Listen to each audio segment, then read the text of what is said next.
Bonjour et bienvenue. Il se passe quelque chose de subtil avec l'intelligence artificielle. On a l'impression que, sans qu'on y prenne vraiment garde, elle n'est plus tout à fait juste un outil.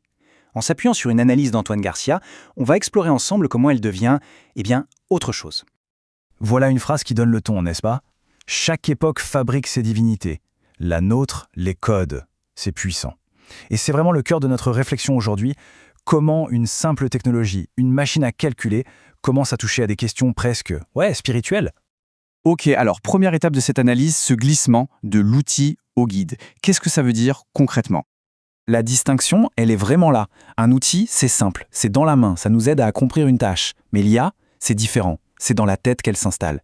Elle ne se contente plus de trier des données, elle donne une direction. Elle n'aide plus juste à faire, elle répond aux doutes. C'est un changement de nature complet. Et c'est là qu'on arrive à ce concept de confession laïque. Regardez un peu le genre de questions qui sont posées.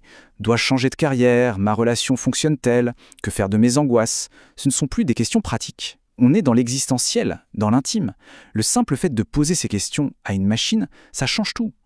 La frontière entre l'outil et le confident, elle devient complètement floue. Mais alors, pourquoi ce besoin? Pourquoi cette quête de certitude? C'est ce qu'on va voir dans cette deuxième partie, en regardant le contexte.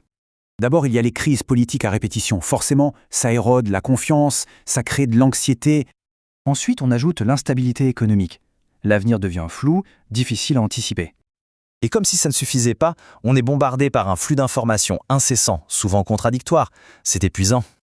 Le résultat de tout ça, c'est une complexité qui devient étouffante. Le monde semble illisible. Et c'est justement dans cette brèche, dans cette fatigue générale, que l'IA trouve sa place. Alors, face à ce chaos ambiant, on commence à comprendre pourquoi l'algorithme est si attirant. Sa nature même a quelque chose de séduisant. Mais pourquoi exactement? Cette phrase, elle est parfaite pour ça. Dans ce brouillard, l'IA apparaît comme un repère simple. Ce calme algorithmique agit comme un baume. C'est exactement ça. Réfléchissons-y une seconde. L'IA, elle ne crie pas, elle ne s'énerve pas, elle ne change pas d'avis toutes les 5 minutes. Face au chaos du monde extérieur, elle propose une sorte de calme, de cohérence. C'est une stabilité qui peut être incroyablement apaisante. Et c'est comme ça que s'installe un nouveau réflexe, un truc presque inconscient. Dès qu'un doute apparaît, hop, le geste est là. Je vais demander à l'IA. La nuance est importante, hein. On ne cherche plus seulement une information, on cherche une réponse, une direction. Et là, on arrive vraiment au cœur du sujet, à cette idée de sacralisation. C'est un mot fort, mais la question est là. Comment une machine en vient-elle à acquérir une aura quasi spirituelle? Ce qu'il faut bien comprendre, c'est que ce phénomène ne vient pas de l'IA elle-même. Ce n'est pas elle qui a des pouvoirs magiques, ça vient de nous. C'est notre posture, notre attitude envers elle qui lui donne ce poids symbolique. On projette sur elle une autorité qu'elle n'a pas techniquement. C'est un phénomène purement humain en fait. Alors, comment est-ce que cette aura se construit? Il y a 3 éléments clés. D'abord, sa logique est opaque. On ne sait pas vraiment comment elle pense, et ça crée du mystère. Ensuite, son efficacité est juste bluffante. Ça donne une impression de puissance presque sans limite.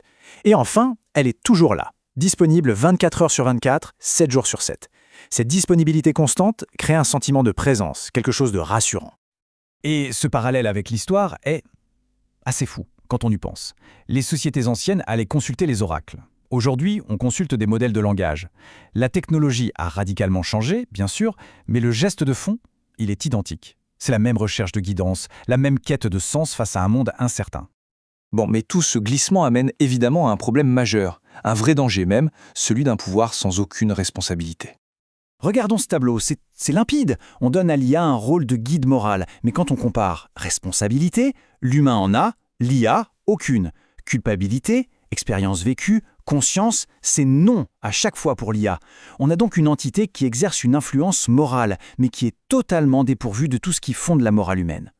Et la conséquence, c'est ce que l'analyse appelle un vide éthique.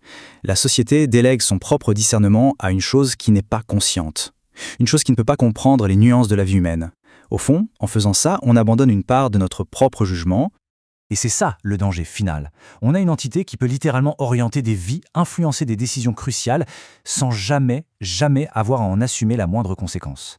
C'est un pouvoir colossal, complètement déconnecté de toute forme de responsabilité.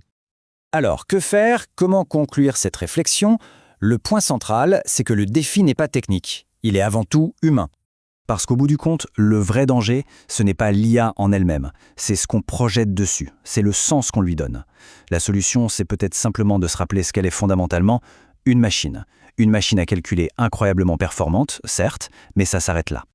Et c'est donc sur cette question qu'on va se quitter. Est-ce que l'IA restera un outil, aussi puissant soit-il, ou est-ce qu'on va la laisser, petit à petit, devenir notre divinité involontaire? La tendance, elle existe. Le choix de continuer dans cette voie, ou au contraire de reprendre le contrôle de notre relation à la technologie, eh bien ce choix nous appartient. La réflexion, en tout cas, reste ouverte.